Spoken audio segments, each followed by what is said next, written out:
بسم اللہ الرحمن الرحیم، السلام علیکم۔ میں اسد اللہ خان ہوں۔ میڈیا کی بھی مجھے سمجھ نہیں آتی اس وقت۔ میں نے ساری ویب سائٹس کھول کے دیکھی تو جو ٹاپ نیوز آ رہی ہے وہ یہ ہے کہ آصف زرداری صاحب نے اپنی پارٹی کو منع کر دیا ہے کہ وہ الیکشن میں پی ٹی آئی سے اتحاد نہ کرے۔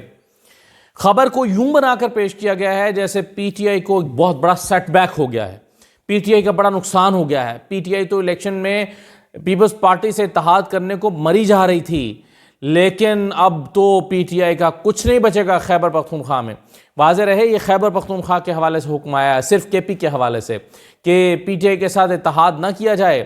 وہ خیبر پختونخوا جہاں پی ٹی آئی اور باقی سیاسی جماعتوں میں کوئی ہمیں قریب کا بھی مقابلہ دکھائی نہیں دے رہا۔ خیبر پختونخوا میں پی ٹی آئی اس وقت باقی سیاسی جماعتوں سے بہت فاصلے پر کھڑی دکھائی دے رہی ہے، اور ایسے میں خیبر پختونخوا میں آج مولانا فضل الرحمان کی پارٹی سے ملاقات کی ہے آصف زرداری صاحب نے، اور وہاں پر جا کر انہوں نے جے یو آئی کے ساتھ وہ جو ان کے تعلقات میں کشیدگی چل رہی ہے اس تعلقات کی کشیدگی کچھ بہتر کرنے کی کوشش کی ہے، اور ساتھ ہی کہہ دیا ہے کہ جی خیبر پختونخوا میں پی ٹی آئی سے اتحاد نہ کیا جائے۔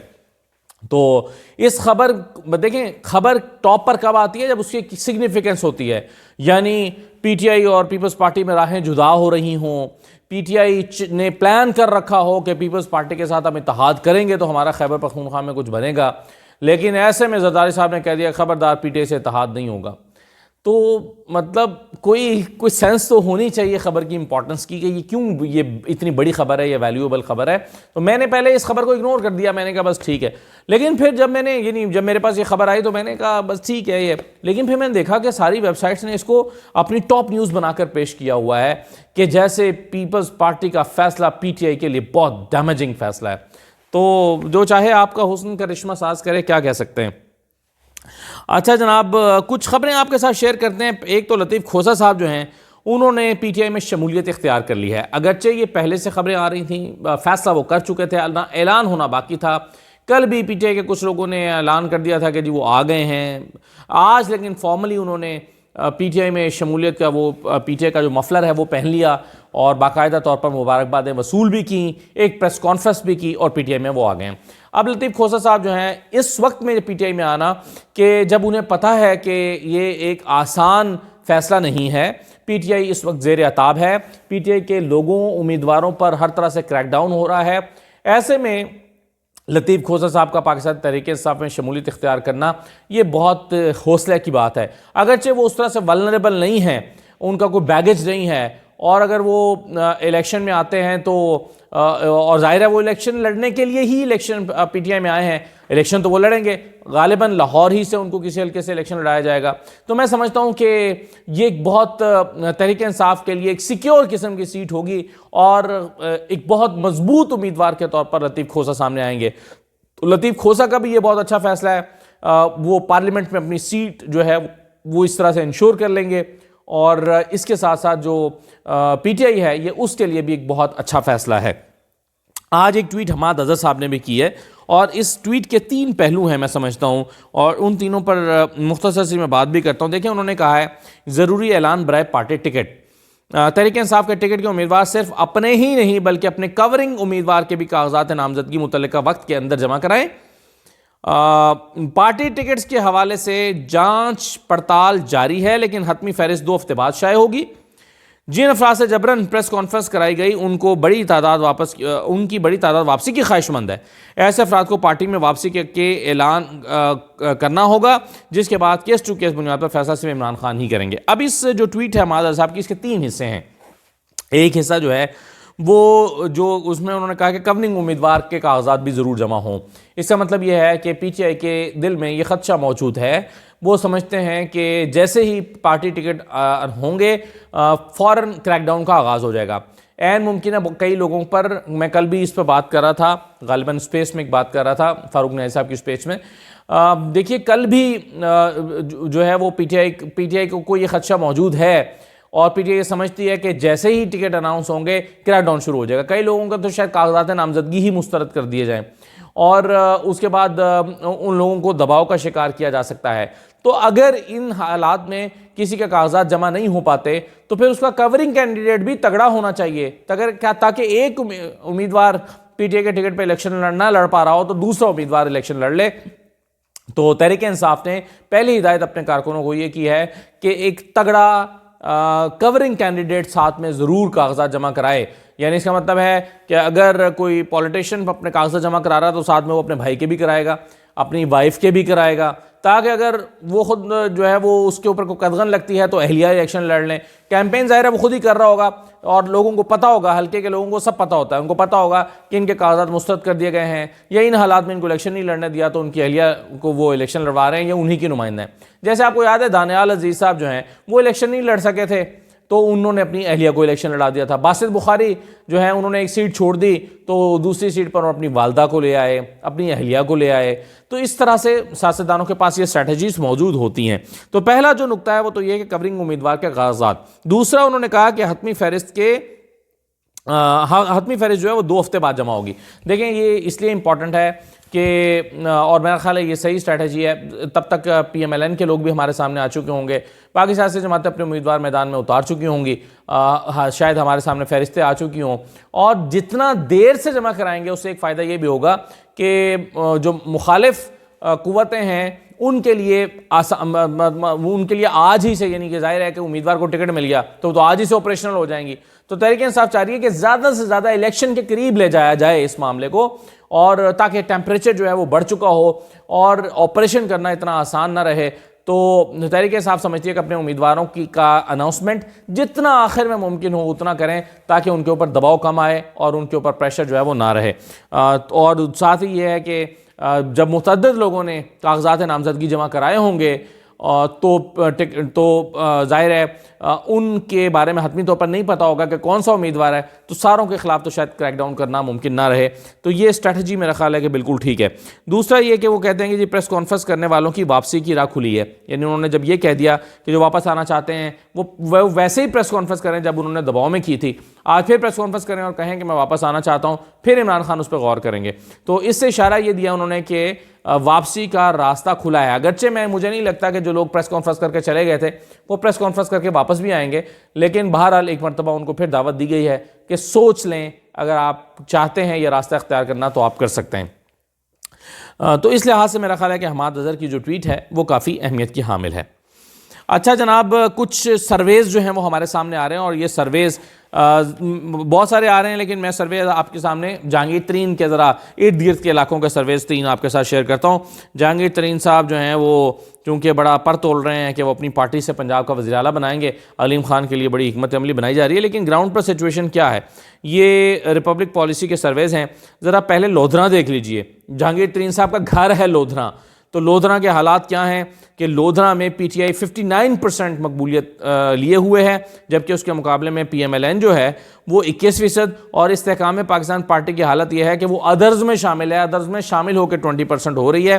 ادروائز یہاں پر پی ایم ایل این اور پی ٹی آئی کا اگر ہم مقابلہ دیکھیں تو یہ 59% پی ٹی آئی ہے اور 51% جو ہے وہ پی ایم ایل این ہے. اچھا, اسی طرح سے اگر آپ 59% پی ٹی آئی ہے, 21% پی ایم ایل این ہے.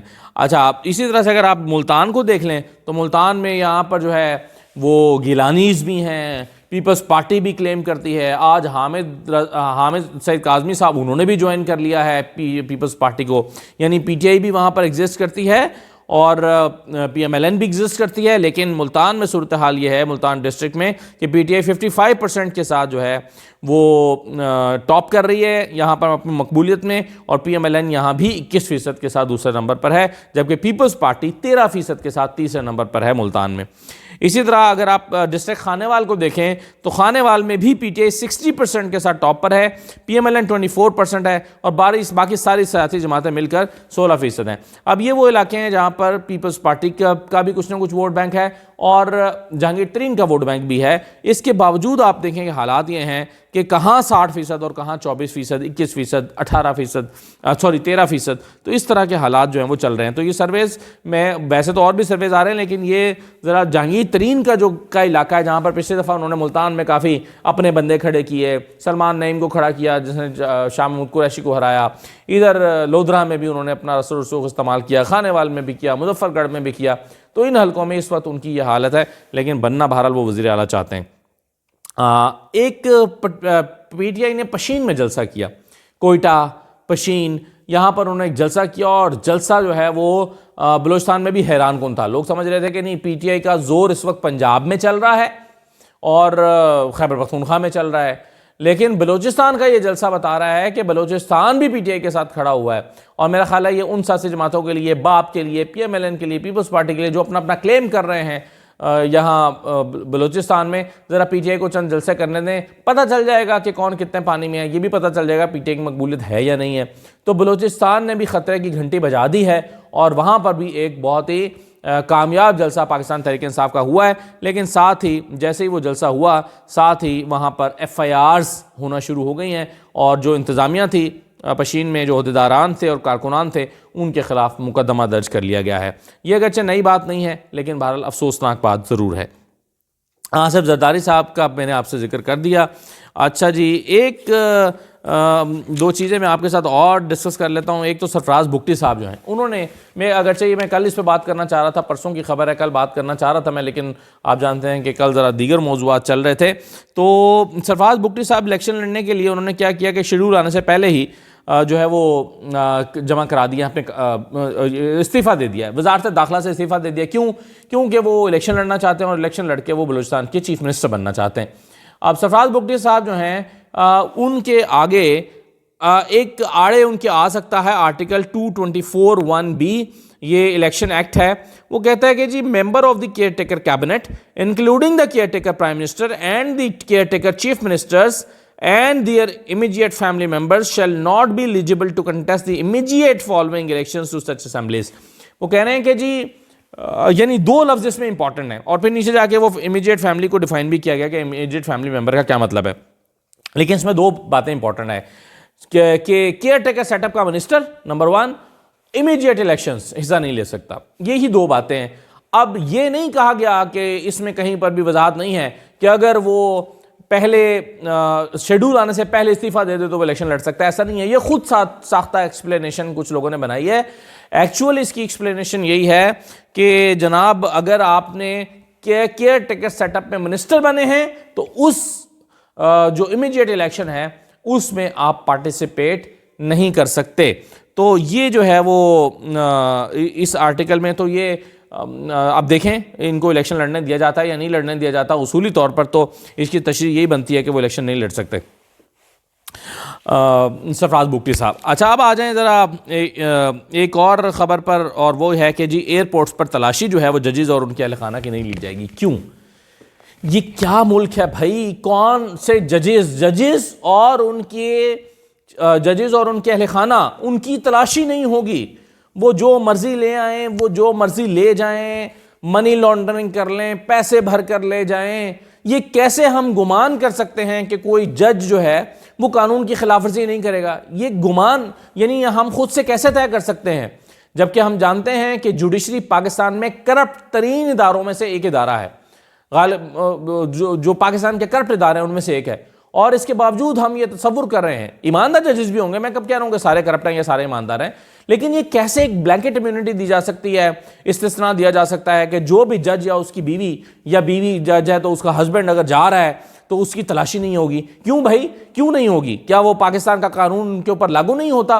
کیا یہ اوپر سے لکھوا کر آئے ہیں کہ ایماندار ترین لوگ ہیں، یہ وہ چیزیں نہیں لا سکتے یا لے جا سکتے جو جس کی ممانعت ہے؟ پہلے بھی ہم نے دیکھا ہے کہ ججز نے باہر جا کر اپنی جائیدادیں بنا لیں، اپنی بیویوں کے ناموں پر بنا لیں، اور بعد میں اگر کوئی بات کرے تو غصہ کرتے ہیں. لیکن کیسے ممکن ہے کہ اس طرح کا ایک قانون پاس کر دیا جائے کہ ججز جو ہے، ججز آسمان سے اترے ہیں، فرشتے ہیں کیا ججز کا کیوں نہیں سوال ہونا چاہیے ججز کے اوپر؟ تو یہ عجیب و غریب سا جو نوٹیفیکیشن جاری کیا گیا ہے، میرا خیال ہے کہ اس پر نظر ثانی کی ضرورت ہے. یہ ججز کو یہ امیونٹی نہیں دی جانی چاہیے. اور ایسی سوسائٹی میں جہاں پر جو جوڈیشری ہے وہ ایک کرپٹ طبقہ ہے، اور کرپٹ ججز موجود ہیں ہماری سوسائٹی کے اندر، پیسے لینے والے ججز موجود ہیں، رشوت لے کر فیصلے کرنے والے ججز موجود ہیں، تو ایسے میں آپ کیسے ان ججز کو یہ امیونٹی دے سکتے ہیں کہ ان کی تلاشی نہیں ہوگی؟ تو یہ میرا خیال ہے بہت ہی خوفناک قسم کا فیصلہ ہوا ہے. مصنوعی بارش ہوئی ہے جی لاہور میں، اگرچہ اس کا اثر کوئی نہیں نکلا، یعنی ایک تو خیر وہ بادل برسائے گئے، بم پھوڑے گئے وہاں پر جا کے، لیکن اس سے ہوا یہ ہے کہ بہت معمولی سی شاید بارش کچھ علاقوں میں ہوئی ہے. بارش کا ماحول تو بنا لیکن بارش نہیں ہوئی. اور ایئر کوالٹی انڈیکس جو ہے وہ 350 تھا وہ 400 سے کراس کر گیا ہے. یعنی جن علاقوں میں 336 تھا وہاں پہ 363 ہو گیا ہے, جہاں پر 350 تھا وہ وہاں پہ 400 ہو گیا ہے, جہاں پر 450 تھا وہاں 437 پہ پہنچ گیا ہے. تو ایئر کوالٹی انڈیکس اور برا ہو گیا ہے. تو مصنوعی بارش جو ہے وہ بھی ایک جو ہے وہ ایک آپٹکس کے لیے ایک چیز سی ثابت ہوئی ہے, ایک کوشش ثابت ہوئی ہے, لیکن اس سے کوئی فائدہ حاصل نہیں ہو سکا. فائدہ حاصل کرنا ہے تو اس کے لیے بہتر طریقہ یہ ہے کہ وہ جو آلودگی کرنے والے عناصر ہیں اپنے جو محکمہ ماحولیات ہے ان پر کڑی نظر رکھیں, ان کو رشوت نہ لینے دیں. کیونکہ میں لاہور سے آیا ہوں اور میں ذاتی طور پہ جانتا ہوں کہ رنگ روڈ کے اطراف میں جتنی فیکٹریاں ہیں دن میں وہ ٹائر نہیں جلاتے لیکن رات کو فیکٹریاں چل پڑتی ہیں کیونکہ دھواں دکھائی نہیں دیتا. اب انوائرمنٹ والوں کو سب پتہ ہوتا ہے کہ کون ٹائر جلا رہا ہے, غیر جو ممنوع اشیاء وہ چلا رہا ہے, تو پھر وہاں پر منتھلیاں بندی ہوئی ہیں. کوئی 50,000 لیتا ہے, جن میں سختی ہو جاتی ہے وہاں ریٹ بڑھ جاتے ہیں. تو یہ ماحولیات والے ہیں, یہ میں ذاتی طور پر جانتا ہوں, میرے اپنے کئی جاننے والوں کی فیکٹریاں ہیں جو کہ رشوت دے کر راتوں کو ٹائر جلاتے ہیں اور وہ پولیس کو کہتے ہیں جی ایسے ہی نظام چلتا ہے, ایسے ہی چل رہا ہے.